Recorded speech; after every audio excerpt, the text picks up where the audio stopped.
Hello, everyone.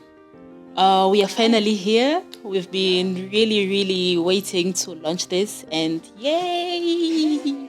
It has come. So, without further ado, I'm going to introduce myself. I'm going to be your host. My name is Clarisse Buiza Priska, and I work at Solid Minds as an associate with my co-host here. Hi, my name is Rose Neza, and I work as the research and administrative assistant here at Solid Minds. I'm so happy to be co-hosting with Clarisse today. Yes. So, Rose is going to tell us about this podcast of ours that we're going to start. What is it going to be about? What to expect? What not to expect? And then after that, we are going to introduce our guests that's graciously accepted our invitations and decided to come and share their wisdom with us. Yeah, so without further ado, welcome once again to the Live Out Your Potential, a Solid Minds podcast series, which is your go-to conversational platform for mental health and wellness. So we're inviting you to join us as we explore real-life experiences that goes from self-discovery to empowering stories and discussions that are to inspire you to unlock your full potential. We would love for you to subscribe for insightful episodes that are coming up and the valuable information on mental health and wellness. But before we embark on this journey, we do have to give a disclaimer. This podcast is not a substitute for professional support. So we do encourage you, if you do need mental health professional assistance, we do really want to encourage that. And we do think it is important to seek that professional help if need be. And we will share the details below. So without further ado, we'd love to hand it over to our guests to give a brief introduction with their names and what they do at Solid Minds. I think we can hand it over to my right-hand side, and then we'll go round. Thank you for hosting me. My name is Samuel Mundelele. I am CEO and co-founder of Solid Minds. I co-founded Solid Minds with my wife, Wamahalo Ariane. Thank you, Sam. Thank you, someone. Welcome. And I am Nadia Tucker. It is an absolute pleasure to be here. I'm super excited about the conversation today. I work at Solid Minds, obviously, so I'm new here. And I am a senior clinical program manager here. Welcome, Nadia. Thank you so much for hosting me. My name is Marie Brigitte Mukashema. I'm working at Solid Minds as a counselor. Really, I'm happy to be with you so that we can share what we have to everyone. Thank you. Thank you so much. As we can see, we have a rich team here of expertise, and we are going to just try and bring it down, into our daily lives. So it's not going to be super scientific, but we're trying to understand. We are trying to get to break down, what all these big terms mean, because we are in the mental health field. We hear about mental health and wellness, but is it clear to us? Do we understand what it really means? Are there any similarities? Are there any differences? How do they coexist? If they do they not? So we are trying to unpack that, and I'm going to turn to Nadia and Mama Brigitte, removing your mental health professional's hat.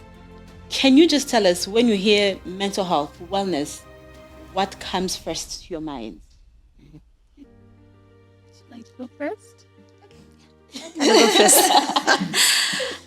Thank you so much. Yeah, you are asking what comes in our mind when we talk about mental health and wellness. Yeah, mental health, what comes in my mind first is person's emotions, mental, psychological well-being. If you have any problem in your mind, if emotionally you are well fixed, if psychologically you are well fixed, at that time we can say that you you have a healthy mental health. Yeah. And wellness, if we talk about awareness, it's like a border, a border of psychological, emotional, physical, or emotional, psychological, physical. Just it is like a holistic. Yeah. If holistically you are well fixed, yeah, you can say that you have a well-being, you have a wellness. Just like the ensemble of it. Yes, ensemble. You treat the person as a holistically, physically, emotionally, psychologically. The person is really well fixed. Yeah, you consider the holistic person. Yeah, thank you. Anything to add, Nadia? I think Mama Brigitte said most of it. I agree with her. I think some of the first words that pop in my mind is like someone's emotions, their psychology. I think in like non-clinical terms, just thinking about like how someone is doing, like the more intangible parts of someone. You know, if you're talking to someone who doesn't have a history of like a clinical history. It's kind of like, how are you doing? How are the insides of you? You know, I think when I think of mental health, it's like a measure of that. And then, you know, similar to what Mama Brigitte said, I think the idea of wellness is maybe something that extends out to more than just that sort of extends out into your community, how connected you might feel, you know, job satisfaction, that kind of thing, like measuring different pieces of life that also affect these emotions that you're referring to. And the social connection, because if you don't have wellness or mental health, if it is not fixed, you cannot connect with the social. You don't have a social connection. If you have a good social connection too, Amazing. I'm liking hearing your answers, because it kind of relates to the next question that I'm going to ask you. But before we do that, I'm going to turn to the gents with us, and so that he can just explain to us, like, when you hear also mental health and wellness, what pops into your mind, like the first thing? I think the first thing that comes to my mind when you talk about mental health is being emotionally and psychologically stable.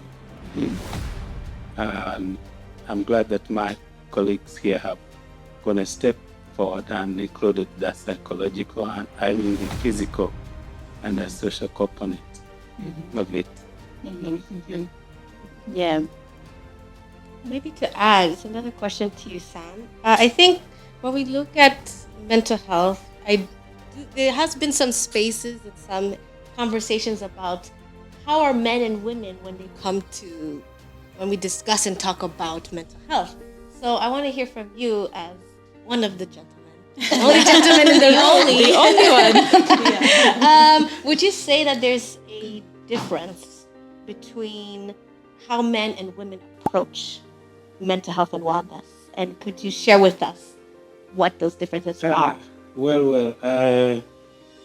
Regarding the differences in whether men and women seek out mental health support differently, I believe that there is a difference, and this could be as a result of one, culture norms and societal expectations, but also biological factors.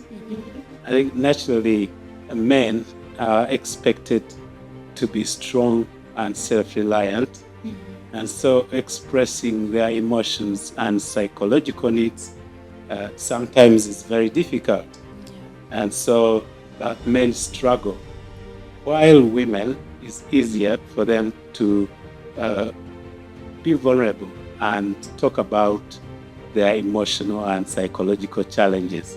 I mean, it's easier for women to discuss their emotional and psychological well-being, which is not the case for men.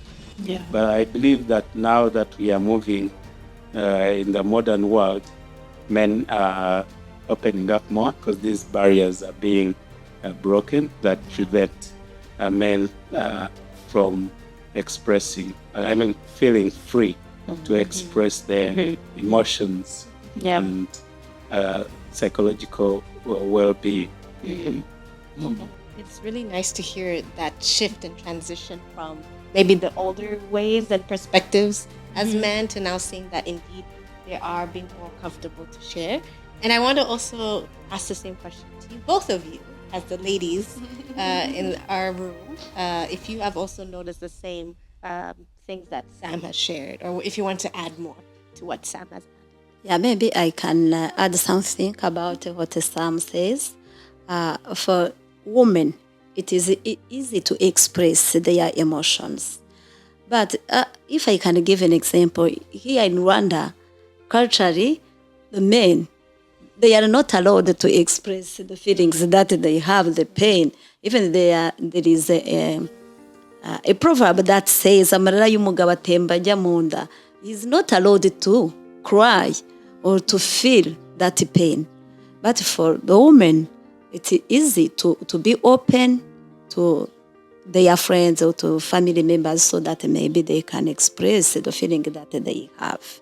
So it is more easily for women, but fortunately the men also are taking conscience, because even here at Solid Minds in the clinic we are receiving men, women, so they are taking conscience of the mental health and how they can really express what they are feeling, their insight, and share with other people, with professionals who can support them and help them. Thank you so much. Yeah. Anything to add? I think not too much. I think I echo similar sentiments. If you, like, anecdotally, I think if you look at clinical service use, whether on this continent or abroad, most likely you'll find that more women seek services than men. I think this is not unique to Rwanda or other. I think it's pretty prevalent around the world. And I agree with Sam. I think part of that has to do maybe with the expectations of society, of men, and maybe the conversations that happen behind closed doors. And how, right? and how people if you have a friend who's a male friend who's seeking services, what are the conversations between friends who know that their friends who are males are seeking help, and so I think some of that influences that too. And maybe sometimes even from women too, if you have a partner or someone in your family who's a woman, and maybe may carry more traditional views, what is their, how do they accept that a man in the family goes to seek help or talk about their problems in this way? So I think, part of that issue or concern isn't just, sort of with men. I think sometimes women too may have some responses that may not encourage. But I think, like you said, Rose, I think some of that is shifting. And I think that's a good thing, that we're having conversations that, everyone has emotions and everyone kind of goes through ups and downs. And whether you publicly say that or not, it doesn't change the fact that, we all struggle from time to time. Mm-hmm. Yeah. Thank you so much. Thank you. So, from these definitions and your perspectives, your understanding that you have given, there are a few things that stood out. The one is the emotions. Whenever we talk about mental health, emotions is what comes first to mind, and we also somehow acknowledge that as human beings, we all have emotions, and it is okay to, listen to them and to address if there's anything that is not feeling all right, that is not going all right, just to work on it. And in explaining, we talked about mental health and wellness. And I heard that wellness is the broader understanding. So there's the mental health in it and so many more. Do you mind sharing with us more, any correlation, where is the wellness, where is the mental health, how do they coexist together? Yeah, I could share a bit on that. I think what we had spoken about earlier, specifically around mental health, and I think we all shared about Some of the words that pop up have to do with like emotions and like, psychology and your mind. And I think when I think of wellness, it sort of extends out to other dimensions. There are all these modules or models online, like 6 dimensions of wellness or 7 or 8 or whatever, depending on who you're looking at. But I think much of that is taking a holistic view that some of these other aspects of life also matter. And I think how they relate is that they can also impact the way that you feel, your emotions, and they can also impact your psychology, your perception of self and the world. And those dimensions of wellness, I think most of them have something, I guess they have different ones, but like you might find like occupational, for example, like in your job, are you happy? And if you're not happy, obviously that's going to affect your emotions and your mentality, right? There's also like social, you were saying, Mama Brigitte, social wellness. Do you have a group of friends or family that you feel connected to? And if you don't, obviously that's going to impact your emotions and your mentality. So I think something that the wellness sort of model does is maybe highlight that it's almost like a symbiotic relationship between these other spaces in life that you wouldn't necessarily define as mental health, but if you're doing poorly in these spaces, it's going to impact what we would traditionally define as mental health. So, keeping that in mind, so when we're talking about wellness, we are seeing all these aspects as well as physical wellness too. There's physical wellness, right? So, can we say our physical wellness impacts our mental wellness, or mental wellness impacts our physical wellness? So, what is the relationship between those two dimensions, right? Yeah. What do you think? Yeah, I think they have a correlation, because if mentally you are not mentally fixed, of course it affects your physical. So normally mental health is about mental, is about physical, and is about feelings, about our mind think.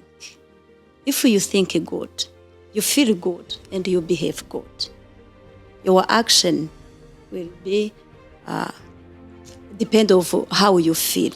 If you think bad, your feelings are bad, and your actions are bad.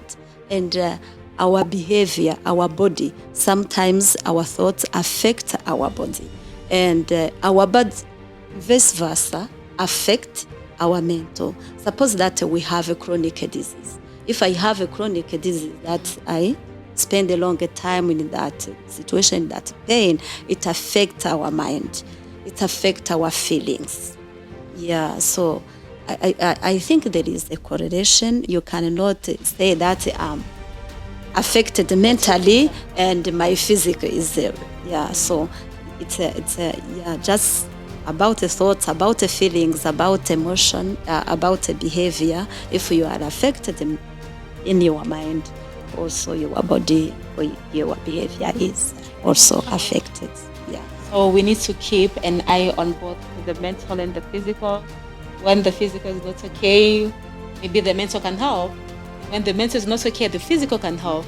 So we need to try and keep that balance to make sure that our overall well-being is good.